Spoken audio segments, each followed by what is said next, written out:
One of the reasons why I'm happy that we still get to come into work is that I am afraid I would fall into some really bad habits, like being unmotivated and taking naps. Workplace culture expert Joel Patterson joins us on West Michigan's Morning News. There are some folks that have gotten into a pattern and some into a rut. Talk to us, Joel, about some of the things that people could maybe be doing a better job as far as staying healthy is concerned.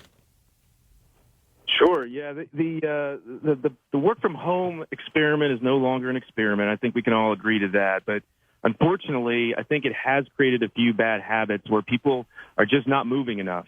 They I don't know who they are, but they say that smoking or that sitting is the new smoking, Yep. and that it can be actually more dangerous to your health. And so it's even more critical that we get up, move around. It doesn't have to be super complicated, but just schedule some time to walk around the block, or, take your dog for a walk, do something to get moving, just to make sure that you're kind of keeping tabs on what's going on with your physical body, but also mentally. Make sure that you're thinking through how you stay mentally connected to people, because as employers, you know that happy employees equal productive employees and engaged employees, and managers have to become even more focused on coaching their people, making sure that they are connected, that they're checking in with them often. It's not very difficult to do these things, but it's really important that you take the time and be intentional about reaching out to them. Okay, talk to us about maybe a couple other bad habits, if you're listening to the program, a category where you may find yourself. Well, another one, a very easy one. I actually just read this on my favorite newsletter that I got a little bit ago, that today is International Sweatpants Day. I didn't know that. Wait, how is it different than any other day?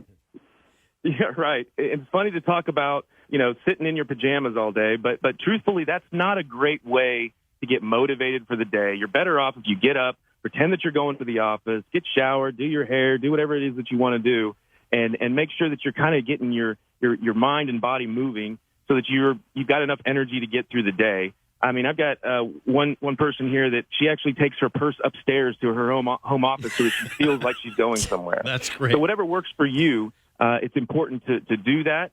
But again, be intentional.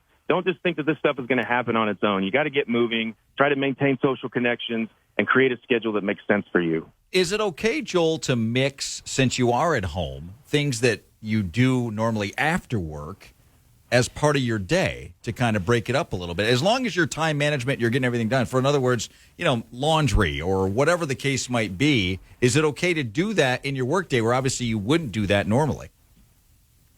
A year ago, people would say no, but I am a believer that makes all the sense in the world. I mean, think about it this way.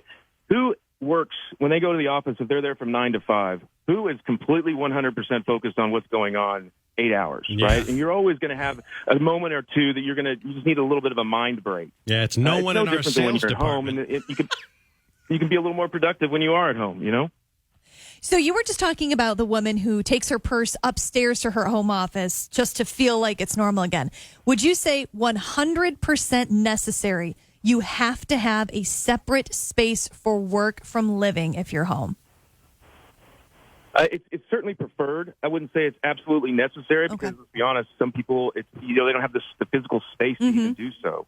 The problem is when you're sitting in, let's just say you work on your sofa at home and you've got your laptop sitting in your lap.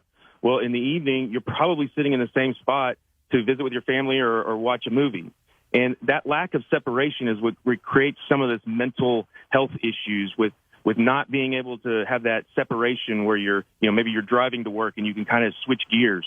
If you don't have that physical space at home, chances are you're going to struggle to really go from life to work and work to life at the end of the day. So it's preferred, but I get it. Sometimes people just can't do that. Joel Patterson heads up the Vested Group, workplace culture expert. Joel Patterson, always a pleasure. Thank you. Thank you.